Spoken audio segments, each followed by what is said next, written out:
Hello guys, good morning to all of you. चलिए आज हम लोग जीव विज्ञान देखेंगे लोग और जीव विज्ञान का बेसिक कंसेप्ट देखेंगे लोग। जीव विज्ञान क्या है, जीव विज्ञान शब्द की उत्पत्ति कैसे हुई, जीव विज्ञान को कितने वर्गों में बांटा गया है, इन सभी सवालों का आज हम लोग जवाब देखेंगे लोग। तो चलिए टाइम न गंवाते हुए क्लास स्टार्ट करते हैं। तो देखिए, जैसा कि आप लोग देख पा रहे होंगे कि पहला है जीव विज्ञान। देखिए, जीव विज्ञान अर्थात बायोलॉजी, यानी जीव विज्ञान को इंग्लिश में बायोलॉजी कहा जाता है। इस शब्द का प्रयोग सर्वप्रथम 1801 ईस्वी में हुआ था और किनके द्वारा हुआ था, तो लैमार्क और ट्रेविरेनस के द्वारा। लैमार्क और ट्रेविरेनस ने क्या किया था, 1801 ईस्वी में जीव विज्ञान शब्द का प्रयोग किया था। ये उसकी खोज नहीं किया था, जीव विज्ञान की खोज नहीं किया था, जीव विज्ञान शब्द का सर्वप्रथम प्रयोग किया था लैमार्क और ट्रेविरेनस ने। तो चलिए अगला देखते हैं। अगला देखिए, अगला बोल रहा है कि बायोलॉजी शब्द जो है वो ग्रीक भाषा के दो शब्द के संयोजन से बना है, यानी बायोलॉजी। देखिए, बायोलॉजी शब्द जो है दो शब्द से मिलकर बना है। अब आगे देखते हैं लोगों, दो शब्द कौन कौन सा है। तो चलिए, जैसे यहाँ पे देख पा रहे हैं आप, हैं बायोस और लोगस। ये दो शब्द हैं जिससे मिलकर क्या बना है, जिसके संयोग से ये बायोलॉजी शब्द बना है। और बायोस का मतलब होता है लाइफ यानी जीवन, और लोगस का मतलब होता है स्टडी यानी अध्ययन। अर्थात हम कह सकते हैं कि विज्ञान की वह शाखा जिसके अंतर्गत जीवन का अध्ययन किया जाता हो वो क्या कहलाएगा, जीव विज्ञान कहलाएगा। इन जीव विज्ञान में जीवन का ही अध्ययन होता है। तो चलिए नेक्स्ट देखते हैं लोग। अगला पॉइंट यहाँ पे दे रहा है कि अतः जीवन का अध्ययन ही जीव विज्ञान कहलाता है, यानी जीवन का अध्ययन, जो जीवन के बारे में जो भी अध्ययन करते हैं लोग वो क्या कहलाता है, जीव विज्ञान कहलाता है। चलिए नेक्स्ट, अगला बोल रहा है कि इसमें जीवन की उत्पत्ति। अब देखिए, जीव विज्ञान में क्या क्या होता है उसके बारे में देख रहे हैं लोग।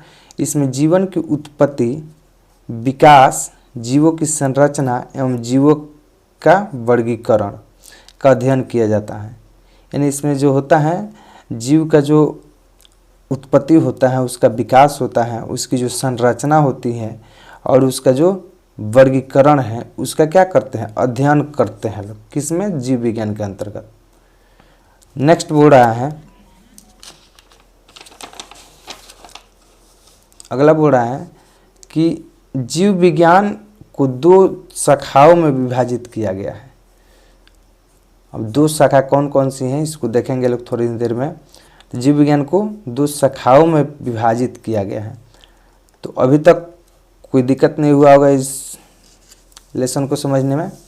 जीव विज्ञान था, जीव विज्ञान से हम शुरू किए थे और ये जीव विज्ञान जो है बायोलॉजी शब्द का जो सर्वप्रथम खोज हुआ था 1801 ईस्वी में हुआ था लैमार्क और ट्रेविरेनस नामक वैज्ञानिकों के द्वारा। और बायोलॉजी शब्द क्या है, ग्रीक भाषा के शब्द हैं। और ये बायोलॉजी जो बना है ग्रीक भाषा के जो शब्द हैं उस दो शब्दों से मिलकर बना है, एक बायोस और एक लोगस। बायोस का मतलब होता है लाइफ यानी जीवन और लोगस का मतलब होता है स्टडी यानी अध्ययन। चलिए नेक्स्ट देखते हैं। जीव विज्ञान का जनक अरस्तु है। याद रखिएगा, जीव विज्ञान का जनक कौन है, तो ये अरस्तु हैं। जीव विज्ञान के जनक अरस्तु को कहा जाता है। अब जीव विज्ञान का वर्गीकरण, जीव विज्ञान का वर्गीकरण। तो जीव विज्ञान को दो शाखाओं में वर्गीकृत किया गया है। पहला है जंतु विज्ञान जिसको जूलॉजी बोला जाता है और दूसरा है वनस्पति विज्ञान यानी बोटनी बोला जाता है इसको। तो देखिए, जंतु विज्ञान चलते हैं लोग। जंतु विज्ञान, इसमें जंतुओं का अध्ययन किया जाता है। यानी जंतु विज्ञान में क्या होता है, जंतुओं का अध्ययन होता है। अब जंतुओं के अध्ययन में क्या क्या हो जाएगा, जैसे देखिए जंतुओं के अध्ययन में हो जाएगा मनुष्य भी हो जाएगा,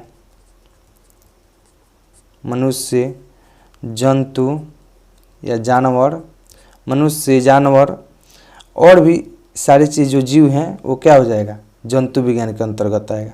यानी मनुष्य, पशु, पक्षी, कीट, सरीसृप ये सब क्या है, ये सब जंतु विज्ञान में आ जाएगा। तो इसी सब के बारे में, इन्हीं सब के बारे में क्या किया जाएगा, अध्ययन किया जाता है जंतु विज्ञान के अंतर्गत। तो चलिए अब देखिए, जंतु विज्ञान का भी जो खोज हुआ था वो अरस्तु ने ही जंतु विज्ञान का खोज किया था। यानी जंतु विज्ञान का जनक अरस्तु को ही कहा जाता है। अरस्तु कहाँ का वैज्ञानिक थे, कहाँ के थे, तो ये यूनान के थे। और जीव विज्ञान की खोज, देखिए जीव विज्ञान शब्द की जो खोज हुआ था, शब्द का प्रयोग जो हुआ था वो लेमार्क और ट्रेविरेनस ने किया था, लेकिन जीव विज्ञान की खोज यानी जीव विज्ञान का जनक किसे कहा जाता है, वो अरस्तु को कहा जाता है। और जंतु विज्ञान का भी जनक अरस्तु को ही कहा जाता है। तो चलिए नेक्स्ट देखते हैं लोग। अगला बोर्ड है, दूसरा हमारा है वनस्पति विज्ञान। देखिए वनस्पति विज्ञान यानी बोटनी। अब देखिए इसके अंतर्गत पेड़ पौधों का अध्ययन किया जाता है। यानी बोटनी विज्ञान में, जंतु विज्ञान में तो जंतु का अध्ययन किया जाता था, लेकिन पेड़ पौधों का अध्ययन किस में किया जाएगा, वनस्पति विज्ञान यानी बोटनी साइंस में।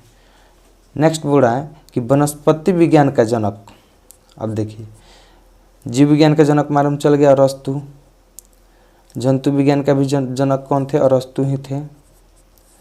और अब बोल रहा है कि वनस्पति विज्ञान का जनक कौन है, तो ये हैं थियोफ्रेस्टम। थियोफ्रेस्टम जो है वो कौन थे, अरस्तु के शिष्य थे। उन्होंने किसका खोज किया था, तो वनस्पति विज्ञान का। तो चलिए आज के लिए ही इतना ही। उम्मीद करता हूँ ये वीडियो आप लोगों को पसंद आया होगा। नमस्कार, धन्यवाद।